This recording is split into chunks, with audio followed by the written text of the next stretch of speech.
Ghost of Yotei is such a weird success story. Critics loved it, sales went crazy, and yet every comment section reads like the game's a total disaster. What's even funnier is that most people agree it looks amazing, runs smooth, and feels great to play. So why there's so much hate? Honestly, people aren't mad because the game's bad.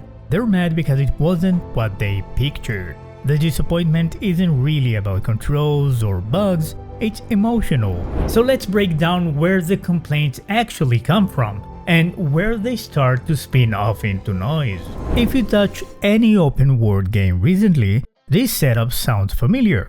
Ride out, clear camps, follow a fox. That checklist gameplay feels old for a lot of people. It's the open world fatigue thing. You do chores, not discoveries. After Ghost of Tsushima nailed that formula, players expected Yotei to flip the table. Instead, it refined what was already there. You see it in comment thread.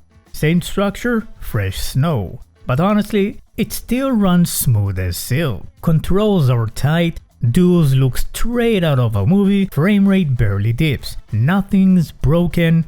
It's just familiar, and that's kind of sequel curse. If you polish instead of reinvent, people call you lazy. But Yotei's combat, it's wild. Atsu's loadout makes Jin's look simple. She's got chain sickles, Yari spears, dual blades, even a Nodachi for those heavy swings. Every weapon flips your playstyle completely. Add fast parries, tweak stances, and now fights feel like rhythm battles. You can sneak through grass like a ghost or yell a challenge and slide through a mob. That freedom keeps Yotei from feeling like a copy-paste sequel. Most players who actually dug in agree. The gameplay is a blast. The problem isn't mechanics, it's Tsushima High. That first time magic can't happen twice, and once you move past gameplay, the real arguments start because the story split people hard. Atsu's story hits different.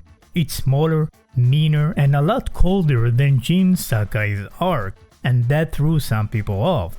Jin's whole deal was honor, loyalty, and protecting his island.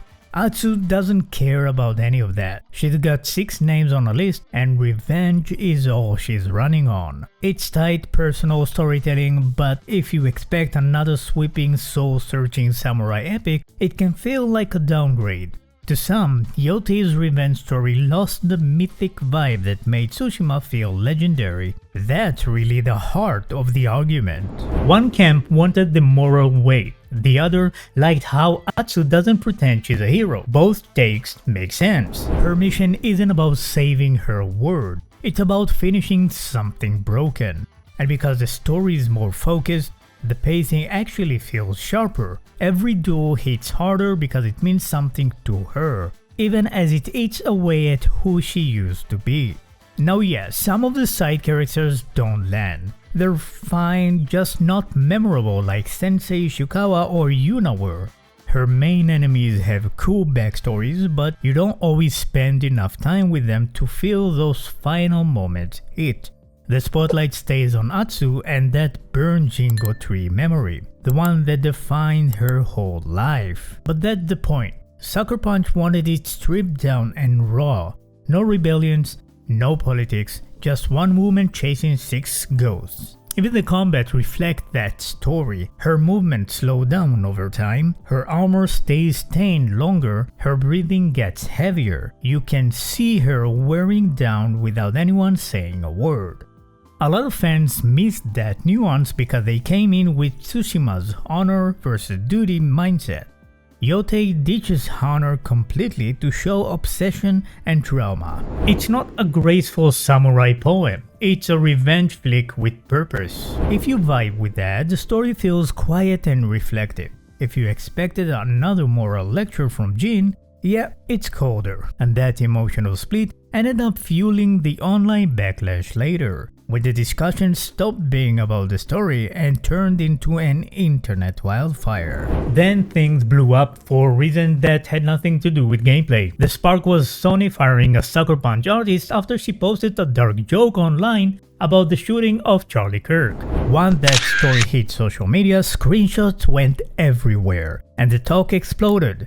Some said Sony went too far, others said it couldn't avoid it. And suddenly, Ghost of Yotei was caught in a whole new argument about cancel culture and company politics. That drama collided with people who were already skeptical, mostly because the new lead was a woman. So those two conversations crashed together and boom. The internet turned a single firing into a full cultural dogfight. Most regular players who just wanted to chat about combat or story ended up watching reaction videos clog their feeds instead.